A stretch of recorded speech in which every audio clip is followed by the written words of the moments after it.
As we ramp up to week 6, it's a perfect time to do a little progress report across the landscape of the Arizona Cardinals in 2024. Let's discuss.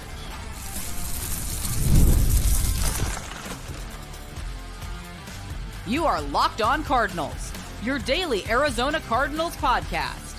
Part of the Locked On Podcast Network, your team every day. Locked On Cardinals, Alex Clancy here. Follow me on Twitter, Clancy's Corner. Follow the podcast at Locked On AZ Cards. Thank you for making Locked On Cardinals your first listen free wherever you get your podcast and on YouTube, part of the Locked On Podcast Network, your team every day. Please go to the YouTube channel, search Locked On Arizona Cardinals. Hit that subscribe button, man. Turn notifications on.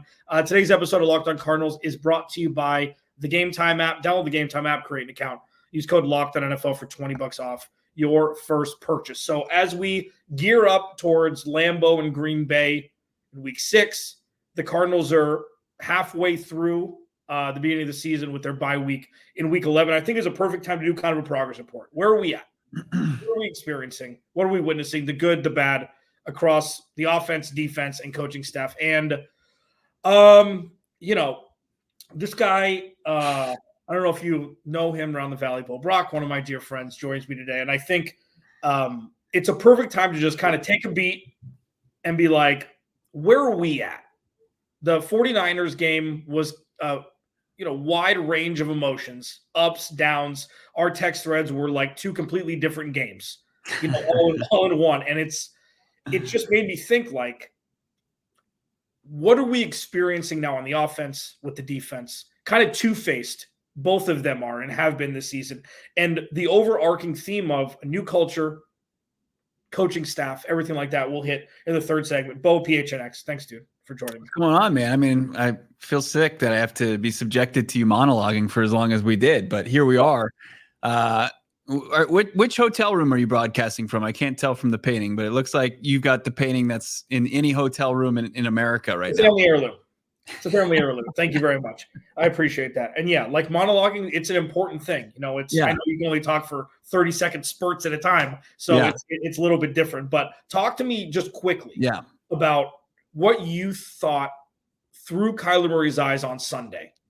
Ups, downs, and everybody being able to bring them back and get a signature dub on the road. Right. It was a roller coaster of emotion, wasn't it? As you outlined, and the Cardinals, they moved the ball steadily throughout the game. They're, outside of, the first series in the second half where they moved backwards. And then they, the second series, they luckily were just already in field goal range because of the defense putting them in that position. But it remains kind of a work in progress as far as the offense goes, with the, I guess, outlook that it can only get better, right? I mean, I don't think anybody sees them taking a step back offensively, but it's been herky-jerky as far as just trying to get Kyler Murray on the same page with his budding playmakers. Michael Wilson has emerged the last 2 weeks consistently. Marv has been making some big plays, but the in-between moments, you wish that maybe they had a bit more rhythm and consistency there. And then Trey McBride, due to the injury, the concussion, he's somebody that you're hopefully getting back up to speed. But as far as Kyler and his playmakers, I think people, there's a lot more left on the bone that they want to kind of chomp into here going forward. I think it was a reminder, because we've kind of forgotten the last couple of weeks through Detroit and Washington, game flow with Washington and Detroit having such a stout front, especially against the run. The Cardinals are best when James Conner is humming, because it allows everything else to open up. Another thing that will allow everything else to open up is unlocking Marvin Harrison Jr. Like that's something that timing routes we saw early on and throughout this season, they're not there yet. The 50-50 balls, they're not there yet. Now, the biggest fourth down of the year so far, they were there. He allowed the play to develop, and he threw the ball to only where Marv could get it. That's less of a timing route and more of just knowing the playbook and practicing that play, during practice. When it comes to Marvin Harrison Jr. specifically, obviously this is the first iteration of them, 5 games. Are we a year away from really seeing the peak? You think, like, really hitting the fast lane with Marv? Are we, a couple weeks away and it's like, all right, well, they finally got there, because they're not even close to there yet. Right. No, I mean, and I think that's kind of where you can look at it from both sides of the glass half empty, glass half full, is like they're most definitely not on the same page, not in sync. But at the same time, you look at the numbers and you're like, wow, 4 touchdowns, over 200 yards receiving. Like, if this is bad Marv, then, what's good Marv going to look like? And you're right. I mean, like, you just hope that it's not that slow of a burn and that you can get to that, a little bit quicker than his sophomore season and beyond. And I think he's capable of doing that. But, at some point we kind of discounted, what the Big Ten is and what the NFL is. And, Marvin Harrison Jr., when we watched the tape, you saw a guy that was not only pro ready, but star ready. But maybe you just have to kind of take a beat and realize the NFL is the best league in the world for a reason. And you see him get 1.8 yards of separation on Sunday against Tre'Davious Ward for the most part. Like, these guys are good. They get a paycheck too. And, Marv, I think his biggest thing, Alex, and he talks about it every week at his locker is, is he just playing freely? Is he out there? Is he thinking less? And I don't think that was the case here in week 5. It looked like he was thinking a lot. And maybe a testament to the Niners and their defensive game plan and their players. But they had Marvin Harrison Jr. kind of trying to process things instead of going out and playing. Like 4th and 5, and you need a big play, and you just need to win a one-on-one. There's no thinking involved there, and he made the play. I think you kind of need to take that out of it for Marv, simplify things to just kind of, in the interim, just to keep him more involved. Yeah, and Brack of PHNX Cardinals joining me, Locked On Cardinals, your team every day. When it comes to, like, the other rookies, Brian Thomas Jr., terrible offense, really the only bona fide option. I mean, you have Christian Kirk there, Evan Ingram when he comes back. Malik Neighbors, that is a pseudo dumpster fire of an offense. Obviously, he's going to get all the targets in the world. That's why going into the draft process, we've talked about this, on and off air, like, they've got so many options on offense. It begs, like, did they need to draft a wide receiver at 4? And I think that's something that, like, the burn is going to be slower because they've got so many options already, which is a fantastic problem to have. They've got a great ecosystem. He's not there to have to save the offense, but, like, that's one thing where it's like 2 for 36. It's like Michael Wilson looks like a bona fide pro. Marv doesn't yet. He just doesn't look like save the first quarter with a couple broken plays from the Rams. This is going to be a process, and teams aren't scheming against him yet. He doesn't deserve. He hasn't produced enough for that to happen. In my opinion, it's like, I think there's unneeded pressure for him to produce right away when you just let it come to you naturally. And I think he's going to learn that as he grows. Right, and that'd be one thing if the offense was putting up points, but they've continued to kind of struggle post Rams game. Going with 13, 14 points and then really scratching and clawing. And, like, if they can make the 49ers game their floor and you're still sustaining drives and putting points on the board in the form of field goals and then getting the touchdown when you need it, that's great. If they've raised the floor that much and then like Marv continues to be that work in progress, then perfect. Like, and you mentioned Michael Wilson. I mean, that's become what it is through a grueling process. Like, when Kyler Murray came back, I mean, there was a spurt where, like, they were 0 for like 8 or 9 on targets in receptions. And then you had the culmination being the pick 6, which was the wake up call for wide receiver and quarterback in Philadelphia. And then things clicked. And it's such a rhythm and timing thing that, I think that both players are too talented as far as Marvin and Kyler for this to take longer than, the length of the season. But it is one, like, should you give it some grace? Yeah, I'll do that with the caveat of, if the offense can still produce from its other pieces, James Conner in that run game, Trey McBride, Michael Wilson, Greg Dortch, Zay Jones coming back potentially this week off suspension. So it has the luxury of being a work in progress and us being patient watching it develop. Yeah. And I mean, with Kyler, it's, if people can't see his maturity and growth when he's on the field, it hasn't been perfect. He's not a pocket, like, he's not a traditional pocket quarterback. He's 5'10", like they will figure out the elixir for this offense. It's just going to take a little. Throwing Marvin Harrison Jr. is throwing a bomb into a game plan that he wasn't a part of last year. They just got to figure out the balance, and Michael Wilson and Trey McBride will get his. I think progress report wise, it's so far so good. They're 2-3. Yeah. It doesn't matter who they beat and who they've lost to. They're 2-3 midway through. They go to Green Bay. Like, when you look at this, when you look at the calendar, we'll talk about this in the final segment. There are multiple winnable games before their bye week that you didn't necessarily think would be the case going into this season. Now let's pivot to the defense, even more mercurial than the offense, believe it or not. Where's their progress through 5 weeks being severely undermanned, whether it be through just talent on the roster or injuries, everything in between? Bo Brock joining me from PHNX Cardinals. We will be right back. This episode of Locked On Cardinals is brought to you by our friends at Prize Picks. Prize Picks is the best daily fantasy sports app, if I can say that. They've got over 10 million users, billions of dollars in awarded winnings. Prize Picks makes daily fantasy accessible to all. Like, you can pick 2 or more projected stats, and you can win up to 100 times your cheese, man. Their withdrawal process is lightning fast. You can get your money in under 24 hours. They take Apple Pay. What Prize Picks does is it makes doing daily fantasy sports fun, super streamlined, and easy. You can put an entry in less than 60 seconds, man.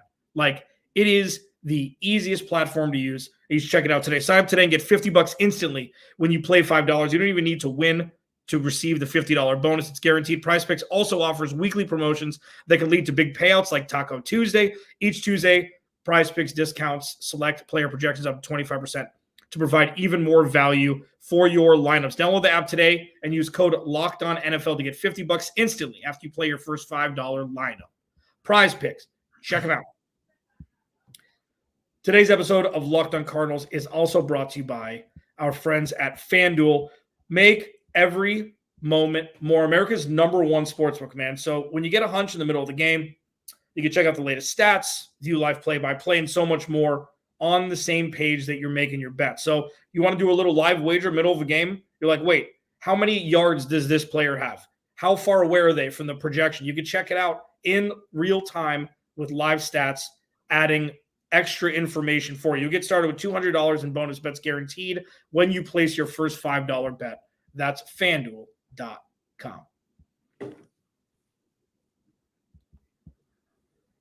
All right, Bo Brock, PHNX Cardinals, joining me here in kind of a progress reporting kind of show. The defense has been mesmerizingly fun and mesmerizingly awful. Right. It's been no real in between. And even taking away, I kind of on these shows, like, I remove the Rams game. It's like fantastic. They beat a team who was completely hobbled, and it's like that's what an NFL team should do to another NFL team that has that many injuries. You remove it. It's the exception. And then you look, and they've blanked 2 of the best teams in football in their second half twice, with the Rams or the Lions and the 49ers winning one. It's like, why are there so many peaks and valleys? Like, that's what I can't get my head around. Yeah. No, I mean, like, in Washington too, I mean, that was unreal. This completely undressing of this defense, getting, as far as a Cliff Kingsbury coached offense was more physical than what you could provide up front. Did they miss the pieces on the defensive line more than we maybe anticipated? And Justin Jones, he went down the previous week, and Tunga wasn't available, and Tunga was available this past week.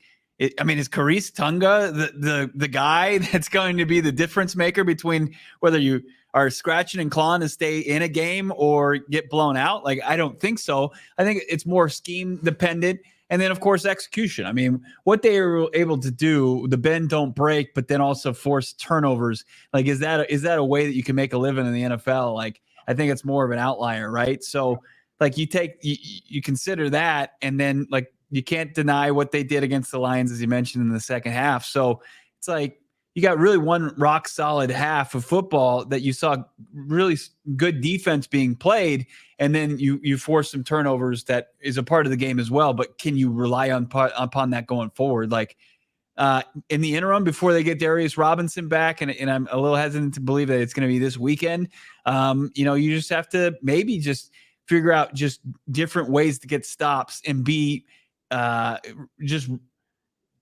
innovative, I guess, for Nick Rallis and Jonathan Gannon in order to do so. I mean, you do have a turnover-prone quarterback that's going to be in the lineup on Sunday for Green Bay, but you're going to you can't become too reliant on that.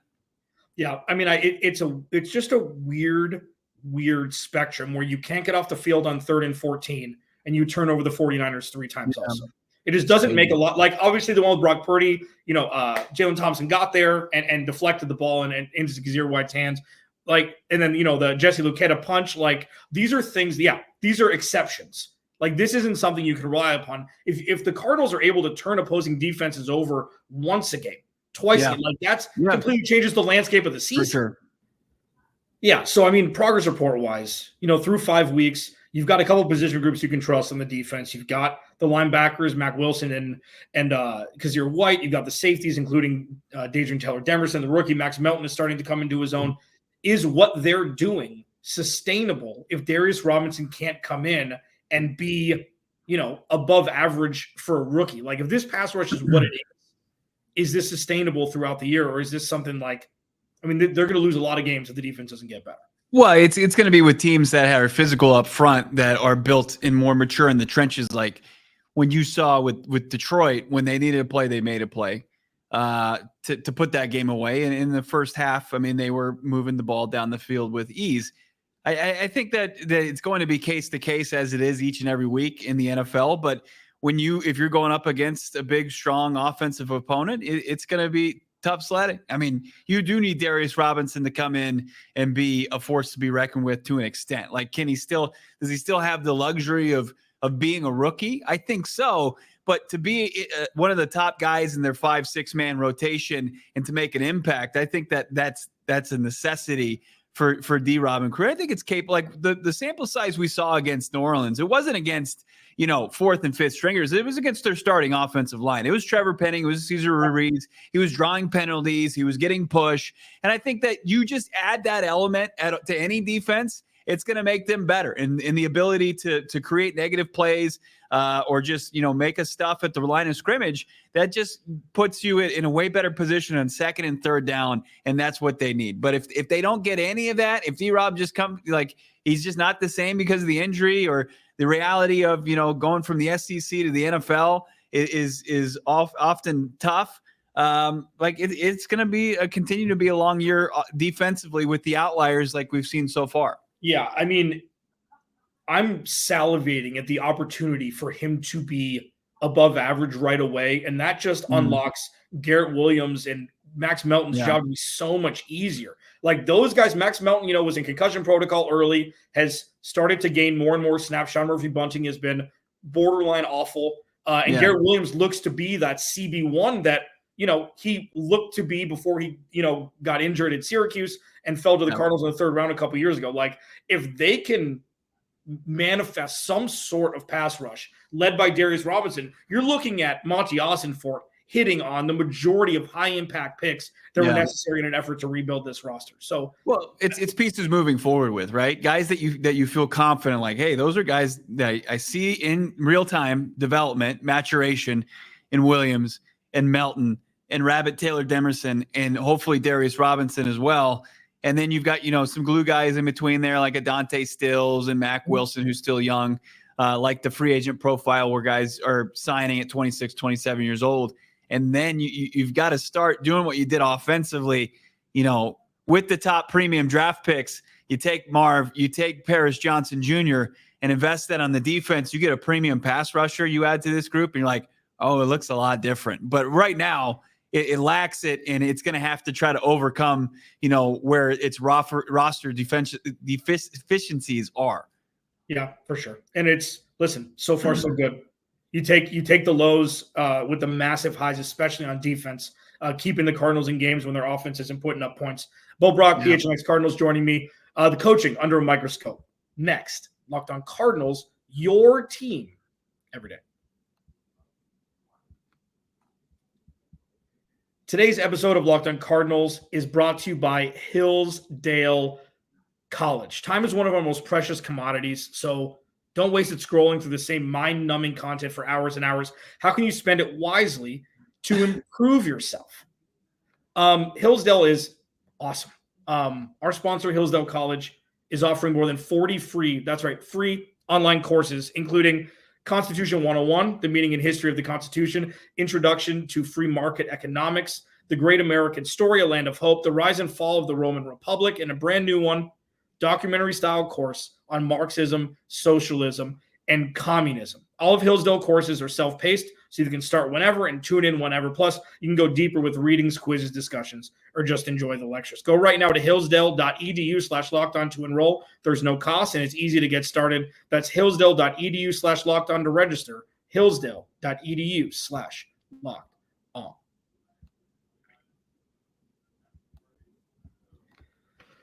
Bo Brock, my buddy, joining me here. Locked On Cardinals, your team every day. Please go to the YouTube channel, search Locked On Arizona Cardinals. Hit that subscribe button, man. Man, it's wild, the 8th season that we've been in the podcast world. Woo! This is one of the more fun ones. Let's put it this way. I was telling people yesterday about our first credentialed experience together was the Washington professional football team at home with the Sam Bradford experience, the offense being on the field for 5 minutes in the first half, when Chris Thompson and Alex Smith just carved up the Cardinals defense. It's a long time ago. They've come a long way since that 3-13 debacle. Coaching. This is one that's been a lot more, even more polarizing at times than Kyler Murray with this fan base. Drew Petzing has not been the most favorable person, especially in the social media world this year. Overall, through 5 weeks, let's start with Jonathan Gannon. Okay. Progress report, culture, ecosystem, getting guys ready to play. What do you think about his performance thus far? I mean, I'm glad we're talking this week instead of last week, because to get just undressed by your predecessor, as poorly as they did, but utilizing now a game in between after that hindsight being 2020, it's fantastic, because I think it's a testament to Gannon and his coaching staff and their mettle and their ability to rebound from stuff like that. It's going to happen in the NFL. It's unfortunate. It's brutal. And you really wish that there was a better performance. Talked to Michael Wilson, and he said everybody was blown away by that. And if they didn't go into Santa Clara and get a win, I think, as far as where things would have been, it would have been continue to be a tough scene. But they were able to earn back some trust, I think, from this fan base. And I think Jonathan Gannon was able to kind of get things, the train back on the tracks. And, the buy-in to the culture remains solid. And the direction of the organization, losing to Cliff and Jaden Daniels wasn't going to completely take things and blow things up, but it opened up some question marks for sure. But I think, overall, you're like, hey, this Rome's not going to be built in a day. But I still really like the direction of things are going under Jonathan Gannon. Yeah, and it's wild. You're right, because it's uncomfortable conversations. Trade Buddha, trade James. Everything could have unraveled very quickly if the Cardinals lost in a fashion with no pushback in the second half that we didn't see. We saw the antithesis, the opposite of that naturally. Yeah. I feel like if things would have gone off the rails, it would have happened already. The Cardinals would not have come back against San Francisco. So, that's you got to give him credit, of course, the bounce back nature, everything like that. Drew Petzing, he's had kind of a rough go with a full year of defensive coordinators being able to scheme and watch film and coach against him. I think the 4th down call was incredible, just clearing out the entire left side of the field, knowing exactly where he needed to position his players to be able to get that first down and keep the season going. But a lot of the run on first down, it's just, death taxes, running the ball up the gut on first down. Yeah. So he's had kind of a struggle. Where would you, overarchingly, give him credit, downsides through 5 weeks? Yeah, I think I think the consistency of his play calling is a positive and a negative, right? You know what you're going to get, but at the same time, it's you know what you're going to get, right? And you want to feel last year, I felt like there was more aggressiveness, and it felt like they were playing looser, that they needed to hit on 18 and pull a 3, right? And that was the only direction they could really go. Where now it's just hey, we're gonna stay.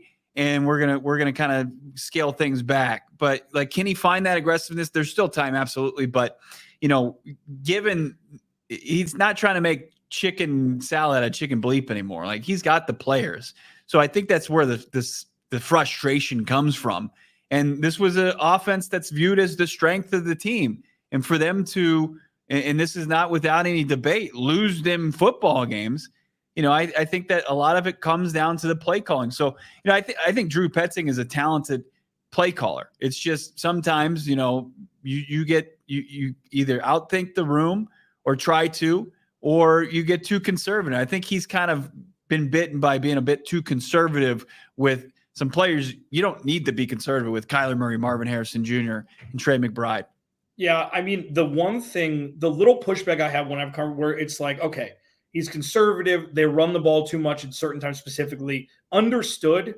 And my thoughts going into the season was the best defense the Cardinals are going to have is their run game and staying on the field. So he's kind of hamstrung in my eyes where it's like, yes, obviously, go score points, get first downs, and also eat as much clock as possible so the defense doesn't have to be out there. And the Cardinals haven't been on the field for over half the game in the last 3 weeks. Yeah. So it hasn't been working. And that's the thing where you kind of got to figure out week 1, that's what it was. They took the air out of the clock, and then the defense couldn't get off the field on 3rd and long multiple times, and they gave a whole bunch of points. Yeah, that's the thing that I think he's struggling with is finding that happy medium where being aggressive, but also not cliffy babying it with 3 and outs that are 39 seconds. But it happened, right? It still happened, and sometimes it's tough. Like they were unbelievable in weeks 1 and 2 on 3rd down. Kyler Murray was like 11-11 passing, and he was just keeping him on the field. And then the next 2 weeks they couldn't convert on 3rd down. And then what do they do against San Francisco? They look a lot better. I think where you can be critical of Drew Petzing, maybe the lack of aggressiveness and sometimes, especially late down play calls. But then you look at the red zone. The red zone, he's been fantastic. He's turned Kyler Murray into an absolute monster down there. So I think there's still more positives than negatives for Drew Petzing, but a ton of room for growth for him in a play calling. And he's in year 2 of his play calling career, so lots of growth there for Petzing. That's potentially there. It's fantastic for the Cardinals too because he's not going to be a head coaching name you'd think at this point. So they're going to get him for another year, which is great. Nick Rallis has kind of a get out of jail free card. I think for at least another year. The dude's cool. You're going to see him. He looks like a head coach already. He's young, but he kind of reminds me of D'Amico Ryans on the sidelines. He's just. This, people either look like head coaches or they don't. And Jonathan Gannon did. Week 1 preseason last year, he's like, oh, he's a head coach. And everybody's like, kind of. Nick Rallis is going to be a head coach, in my opinion, in the next handful of years. But he's playing on house money because they got no talent. They had no talent last year. They're still trying to formulate things. They're mad scientists with their player personnel that's on the field. It's like, how do you gauge that? His actual performance, especially with Jonathan Gannon being a defensive-minded guy too, they kind of tag team it. Yeah, it's a double standard. It's grading on a curve. It's like Petzing's going to be graded. Like he can't hide anywhere. Like this offense has to perform and find get some consistent performances in the next couple of weeks, where people are going to continue to get the pitchforks out. Nick Rallis, you're right. Like he's going to be able to he had a good quarter. Yeah, good job, Nick. Way to go, buddy. Well, it's like Petzing, get in here. We're gonna get your box. You're gonna be Robert Saleh and head it out of here. Security's gonna help you out of here. It's the fact of what the hand you're dealt here, and Rallis has been really dealt nothing. I think if you can't definitively say, hey, these are guys that Rallis developed. And they're going to be part of the solution going forward, then you can start to question it. But as long as he does, and then they have some flash moments, I think he's going to continue being in the good graces of this fan base and with the head coach and coaching staff. No, it's true. And then before we get out of here, the next 5 games, the Cardinals' bye week is in week 11. They're 2-3. They have Green Bay, obviously Sunday, Monday night against the Chargers, short week. Cross country against Miami. We'll see if that's where Tua is slated to potentially come back if he were to come back. And then they have Chicago at home and the Jets at home. If there's such thing as a favorable schedule for this Cardinals team, I don't know if it could get better than this with the situations that the opposing teams are facing. Like this on paper going into the season looked like an absolute murderer's row schedule. Yeah. Oh, the Jets are going to be back. Chicago, Caleb Williams, DJ Moore, Flashy Poppy. Miami's putting up 60 points a game. Green Bay is going to be the next team. Everybody picked them to win the Super Bowl this year. The Chargers are the Chargers, Jim Harbaugh, and all this stuff. Now, there's cracks in the armor of every single one of these teams that they play. And with the Cardinals beating San Francisco this past week, if you tell me that they win 4 out of the next 5, now I have to believe it. And if you tell me that they win 1 out of the next 5, I've obviously already believed that because of the expectations going into this season. Yeah. Bye week record. What's passing, what's out of this world, like, reality-wise, out of this world, and what's, oh no, fire sale. Yeah. I mean, I think that the sweet spot is 4-6, 6-4. They can mirror each other, and we say I'd be comfortable with that. Any in between. 3-7, it doesn't give you any margin for error. And the back half of the schedule post bye week, pair of games against Seattle. Yep. You got a lot tougher Minnesota team than you anticipated. Should they come back down to earth, still tough out. And then, New England and the Panthers and probably a dead Rams team at the end of the season. So, opportunity to stack wins, but you got to get there and put yourself in that position. So I think that sweet spot's there. 3-7 becomes tougher. That becomes 1-4 over the next 5 games. Yeah. And then, of course, the ultimate would be 0-5. So, I think you have to be able to put yourself in a position to avoid 3-7, get to 4-6 at the very least. 5-5, 6-4 is just like beautiful. And then he's like, I don't even dare. Like, I'm not going to tantalize even myself and your audience with, better than that. No, I mean, because if they go 6-4 in the first 10 weeks, first of all, nobody expected. Like, did. We didn't. No, you didn't. And then they've got New England, Carolina. Like, then we're talking like my biggest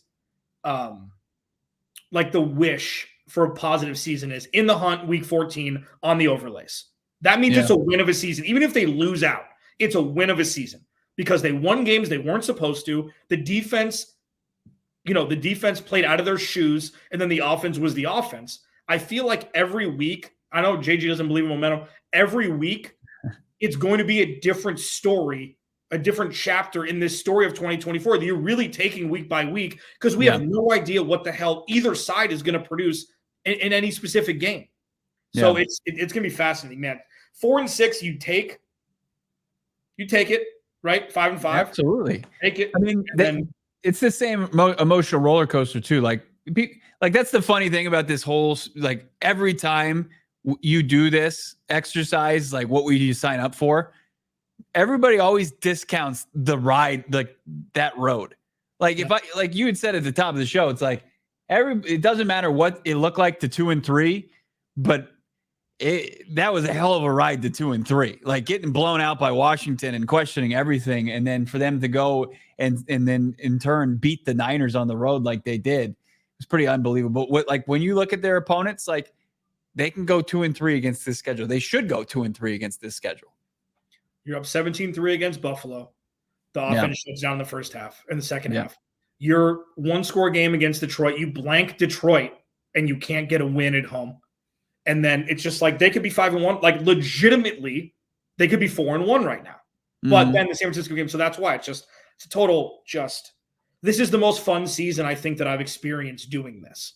Yeah. Because there's every week you're seeing something new. You're seeing the evolution of an organization that's trying to get out of the mud and the muck that they've been in for 70 years. And I think that's the overarching thing from all of this. Bo, tell people where they can find you. Do it. Yeah, PHNX Cardinals, PHNX Sports on YouTube. Make sure wherever you're listening to your fine podcast, you seek out Cardinals content. We're doing as well. Make sure to check it out wherever you find those pods. Alex Clancy, Locked On Cardinals. I will talk to you tomorrow with Crossover Thursday. Peter Bukowski, talk to you then.